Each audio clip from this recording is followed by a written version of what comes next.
Please introduce yourself and tell us about your area of expertise. My name is Sofia Zahova. I'm ethnologist and currently working as a researcher at the Bulgarian Academy of Sciences. Since more than 10 years I've been working in Romani communities in Bulgaria, on the Balkans, in their country of origin and abroad, and I've been researching ethnoculture and language and literature in Romani language and by Roma. You have implemented a comprehensive research on the social norms that have any influence on Roma girls' access to education in Bulgaria. Why is it important to study the social norms, and what is their correlation to the fundamental right of access to education? In many reports, including ones issued by UNICEF, the problem with dropout of girls before graduating their compulsory education have been identified, and Romani communities and Romani girls in particular have been identified as vulnerable to dropouts. So it was important to see what kind of norms that are community norms are influencing the access to education, and how these norms are changing in different communities. So to see communities in which and groups in which the right to education is fully developed, and others in which the right to education is not fulfilled. Can we say clearly what is the trend? Is the number of child marriages among the Roma community in Bulgaria increase or decrease in the past decades? So there is certainly one steady tendency that have to be identified, and it is that of a steady decrease of the early marriages in Romani communities, and this is a national trend that is observed in the last decades and is proven by statistical data, and the decrease is with about 30% actually for 10 years. Tell us about the other trend that is connected more or less with the first one. Is there a decrease or increase in the educational status of Roma girls in Bulgaria? As in all ethnic communities, usually the marriageable age is related to the access to education. So the increase of the marriageable age leads also to increase of the educational level. And we can say that today much more Romani girls are getting higher and higher education, including university education. For example, Romani girls graduating university are more than Romani boys. Can you tell for us, based on the research, what are some of the brightest social norms that affect girls' access to education? Actually, when we speak about Romani communities, we have to be aware about the group belonging of the Romani communities. So if the group is practicing early marriages, that means that the chance of getting married early for a girl is greater. So, I mean, it's a bigger chance. So belonging to a group that and communities that practices early marriages is one conservative factor. Of course, these are some of the communities. Also belonging to more or less isolated community in big and removed from the city places are also conservative factors. Also the not satisfactory level of education that Romani girls or all students get in the only Roma schools, and also devaluation of education in the society as a whole, and also discrimination when applying for a job or things like this are conservative factors. Are child marriages the main factor that affect girls' access to education? So actually one of the findings of the report is that drop out of school is not necessarily related to getting married early. There are also other factors that affect the access to education, as for example the lack of secondary education schools in the place where the family lives. Also, other factors might be the low education of the family, of the whole community, and lack of Romani girls that are educated and are role models for these girls to be educated more. Among the communities themselves, which are the conservative factors and which are the change makers who affect girls' access to education? Actually, as I mentioned, the group belonging is where there is low level of education and low level of marriageable age is a kind of conservative factor, but these things can be changed by people who break up the norm and become role models for the girls to become more educated, and also living in remote place that have only primary school, so girls are educated only until primary education. They don't continue their education. Of course, all the members of the community are actually a carer of the norms, so they carry the norms, they interiorize the norm in themselves, so all community members can be considered conservative factors. Of course, as any other communities, usually the older woman and the women in general, they reproduce the tradition and transform it to the young generations when it comes to culture.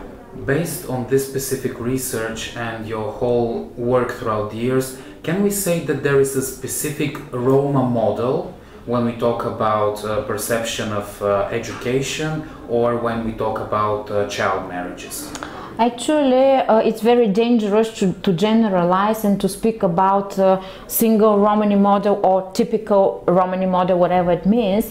And the research showed that there are certain type of practices when we talk about access to education and marriageable age. And among the communities, currently we can identify a group practicing different practices, different models actually. One group, for example, are the one that are getting married before 16 years of age, and they can graduate until primary school, but their access to education is not guaranteed even until the end of primary school, so they can drop out before that. A second type is getting married after 16 years of age, when girls as a norm graduate primary school, but not all of them continue their secondary education. And the third type of practice that is actually the most mainstream actually among Romani communities and Romani girls is getting starting until secondary education, sometimes continuing in university, and marriageable age that is common for all other communities. Alongside with the findings of the report, there are also very important recommendations. Can you share with us some of the main recommendations? So actually there are two streams in which the report tries to guide the recommendation. One is to guarantee implementation and to back up implementation of all the regulations and all the norms and all the plans that are already described in all the action plans of program documents and in legislation in Bulgaria in different fields: children's rights, education, healthcare, social assistance, and so on. So on the one hand, if all the prescribed measures are implemented, this would be a step ahead. On the other hand, there is a kind of a problem that usually the institutions work by sanctioning, by giving sanctions and penalties instead of working on preventive measures, and instead of working in stimulating some positive trends. They rather punish the negative developments instead of stimulating the positive trends. So this is the other stream in which we can make recommendation at national and also at local level. When we talk about positive approaches, not negative ones that we are seeing right now, what is the trend when we talk about Roma representation in services, in systems such as education, healthcare, social protection, and so on? Mm-hmm.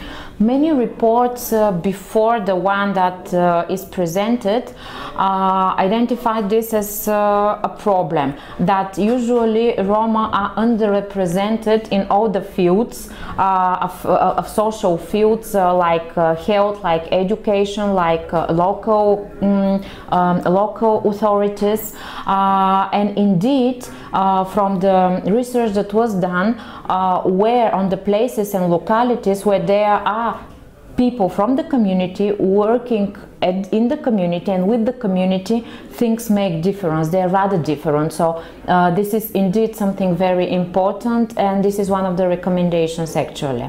Based on your field work, can you share with us some positive examples about organizations, about community workers and so on, who are making a positive change in their own communities?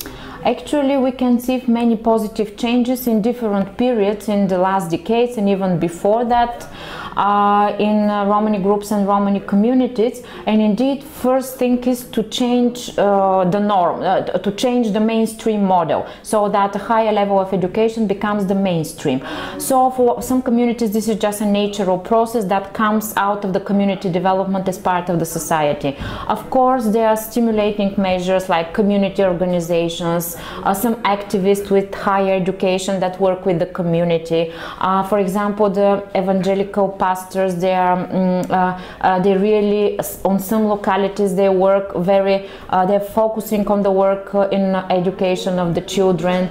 Also opening up of the schools towards the community's tradition and community's culture. So working with the communities, researching traditions, involving Romani children in research of their own tradition, leads really to increase of the educational level, extracurricular activities also related to the communities.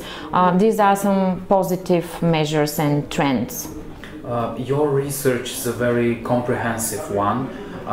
Can we name some of the myths that this research is now denouncing, some of the myths that have been popular in Bulgarian society so far? So actually there are many myths circulating about the Roma in the community, in the macro society, and we can hear them from the media but also from the institutions. So one myth that is proven and is proven false in this report is that Roma are getting married at child age. This is definitely not the case, and actually Roma and Romani girls are getting married after their full age, so after the age of 18. This is one myth that is totally denounced. Another one is that Roma don't value education.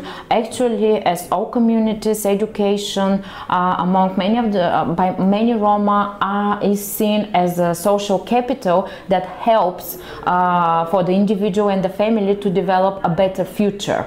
Of course, many demotivating factors like discrimination when applying for a job, as the wide-scale unemployment in the country are really highly demotivating, but indeed more and more Roma are getting more and more educated.